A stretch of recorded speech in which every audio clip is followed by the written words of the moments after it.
Baik, bismillahirrahmanirrahim teman-temanku semua. Dengan saya Idhan Janu Ahadi, salah satu bagian dari kelompok 3 yang membahas tentang mendesain program pelatihan, di mana ada beberapa pokok pembahasan yang akan kita bahas. Namun sebelum kita masuk ke pembahasan yang pertama, perlu diketahui oleh teman-teman semua mengapa sih kita perlu melakukan sebuah desain program pelatihan, mendesain terlebih dahulu sebuah program. Maka jawabannya adalah untuk menjamin terciptanya program pelatihan yang dapat memfasilitasi proses belajar peserta program, sehingga setiap peserta dapat mencapai kompetensi yang dibutuhkan dan diperlukan.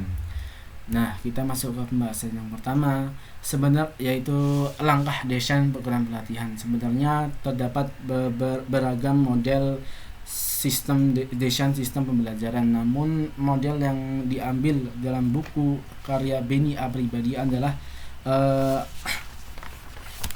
model yang ditemukan oleh Walter Dick dan Lou Carey pada 2008 atau yang dikenal dengan The Systematic Design of Instruction, yang terbagi menjadi 10 langkah yang saling berkaitan satu sama lain. Artinya satu poin akan memenuhi poin berikutnya, tidak bisa kita acak.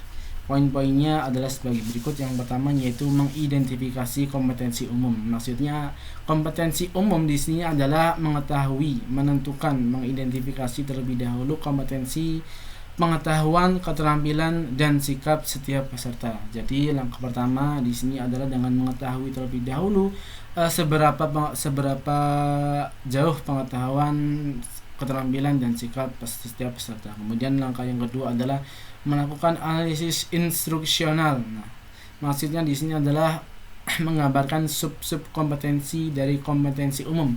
Artinya yaitu menggambarkan, mengetahui lebih dalam lagi, lebih spesifik lagi, lebih mendetail lagi tentang kompetensi umum yang ada pada setiap peserta. Jadi maksudnya di sini yaitu dengan tujuan untuk mengetahui pengetahuan awal sebelum mengikuti program. Kemudian langkah selanjutnya adalah melakukan analisis karakteristik siswa, yaitu dengan mengetahui karakter atau gaya belajar siswa. Tidak hanya karakter atau gaya belajar siswa saja, tetapi juga fasilitas dan lingkungan tempat program ini dilaksanakan. Kemudian selanjutnya yang keempat adalah menulis tujuan pembelajaran atau kompetensi khusus. Maksudnya adalah menuliskan subkompetensi yang perlu dimiliki oleh peserta. Jadi setelah melalui tahap yang ke-1, ke-2, dan 3, maka tahap yang keempat ini adalah dengan menuliskan kompetensi-kompetensi yang ada pada tahap 1, 2, dan 3 itu tadi. Kemudian yang tahap yang kelima adalah mengembangkan instrumen penilaian hasil belajar. Maksudnya di sini adalah seorang perencana program atau training officer mulai mengetes pesertanya dengan menggunakan alat penilaiannya yang telah ditentukan, yaitu untuk mengetahui tingkat penguasaan peserta dalam mencapai kompetensi yang dilatihkan sampai mencapai tingkat validitas Jadi setiap peserta di sini dites menggunakan alat penilaian sampai mencapai tingkat validitas, tingkat yang telah ditentukan oleh training officer. Maka yang selanjutnya yang keenam adalah mengembangkan strategi pembelajaran. Di sini seorang perencana program pelatihan atau training officer mulai melakukan strategi dalam menyampaikan isi materi pelatihan yang nanti akan disampaikan. Strategi tersebut meliputi media dan metode pembelajaran. Jadi di sini seorang perencana program atau training officer mulai dengan media dan metode-metode yang dikuasainya untuk menyampaikan isi materinya kepada peserta dengan optimal. Selanjutnya yang ketujuh adalah mengembangkan dan memilih bahan pembelajaran. Maka di sini seorang guru atau seorang perencana program atau training officer di sini mulai memodifikasi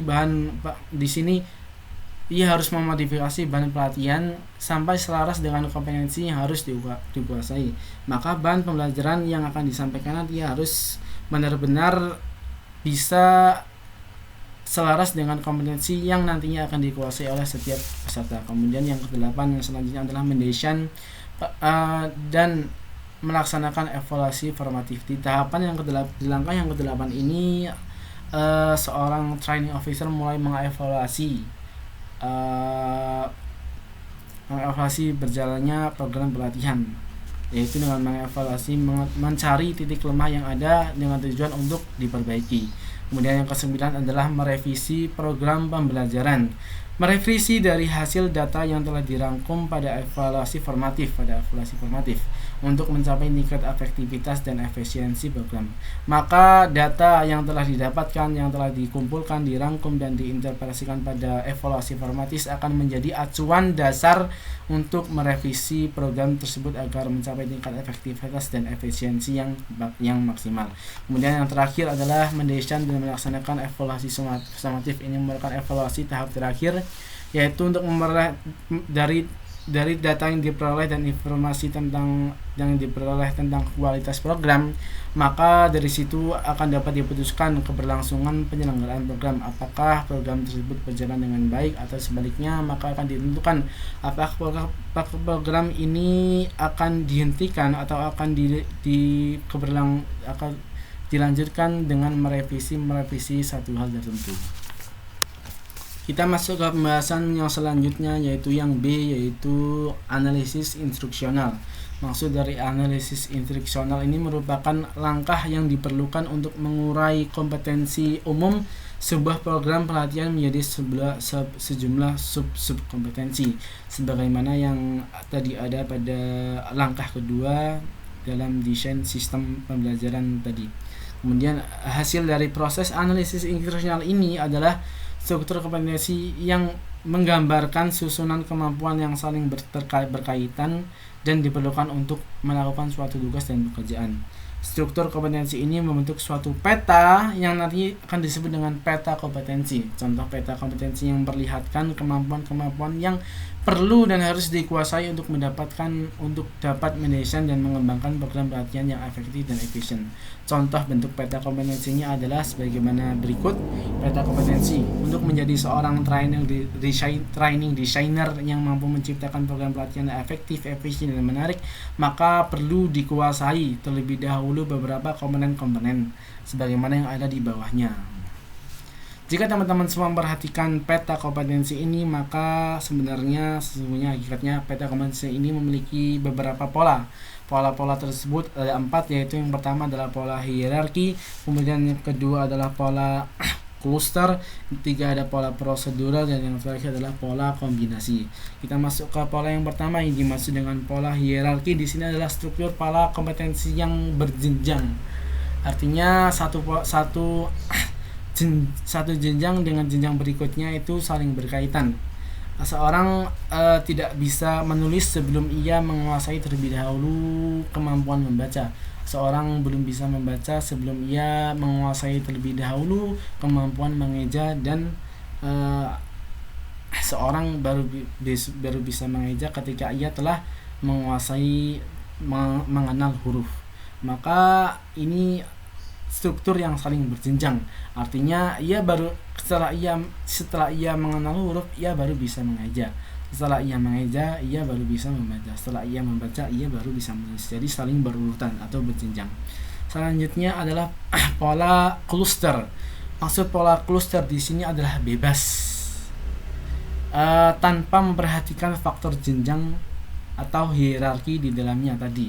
Contohnya adalah struktur kompetensi menggunakan Microsoft Office yang terdiri dari 3 kemampuan, yaitu kemampuan Microsoft Word, Microsoft Excel, dan Microsoft PowerPoint. Di sini seseorang bebas mana yang mau ia pelajari terlebih dahulu, tidak masalah. Tidak perlu mempelajari Word dulu kemudian baru Excel dulu kemudian baru PowerPoint, tidak. Tapi ia bebas, ia mau mempelajari Excel terlebih dahulu atau Word terlebih dahulu atau PowerPoint terlebih dahulu. Jadi di sini istilahnya tidak berjenjang, tapi horizontal. Kemudian selanjutnya adalah pola prosedural.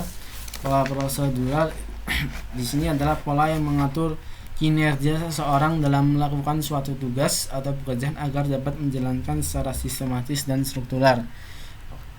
Contohnya yang ada pada peta kompetensi berikut, yaitu seorang petugas customer service yang mampu melayani nasabah secara efektif dan efisien.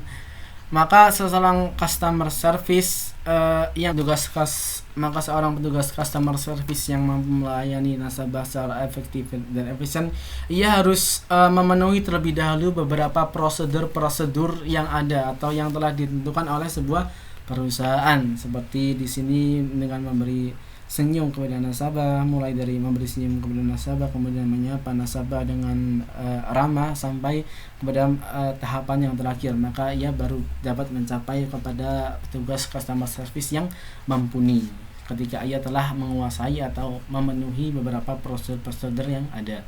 Kemudian yang terakhir adalah pola kombinasi, yaitu pola yang mengatur kinerja seseorang dalam melaksanakan tugas dengan subkompetensi yang bersifat kompleks antara kombinasi pengetahuan, keterampilan, dan sikap. Artinya beberapa pola-pola tadi dikombinasikan menjadi sebuah kompetensi yang kompleks, atau kombinasi pengetahuan, keterampilan, dan sikap dikombinasikan menjadi satu, maka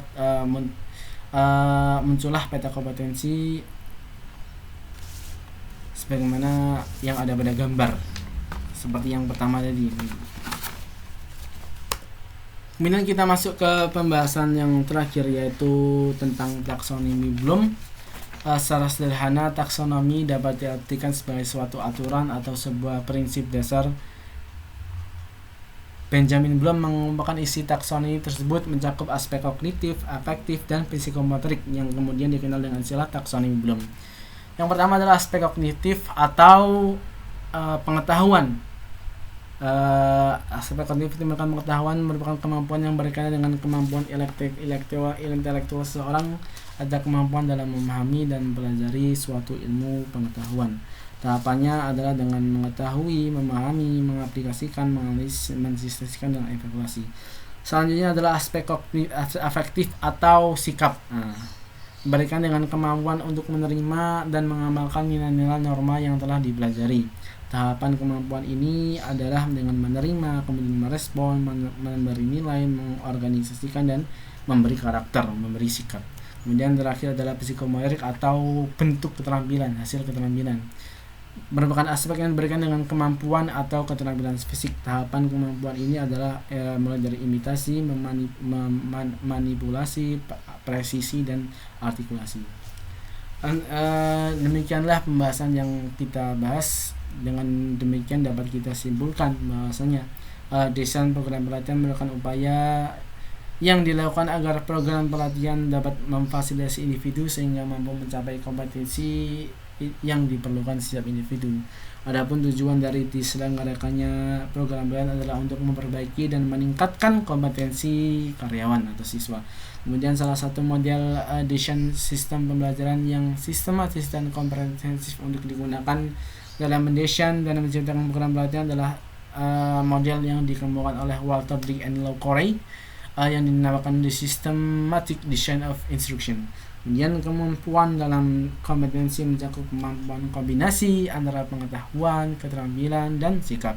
Sebagaimana yang ada pada teori taksonomi Bloom yang mengemukakan taksonomi kemampuan mencakup aspek kognitif atau pengetahuan, aspek afektif atau sikap, dan aspek psikomotorik atau keterampilan.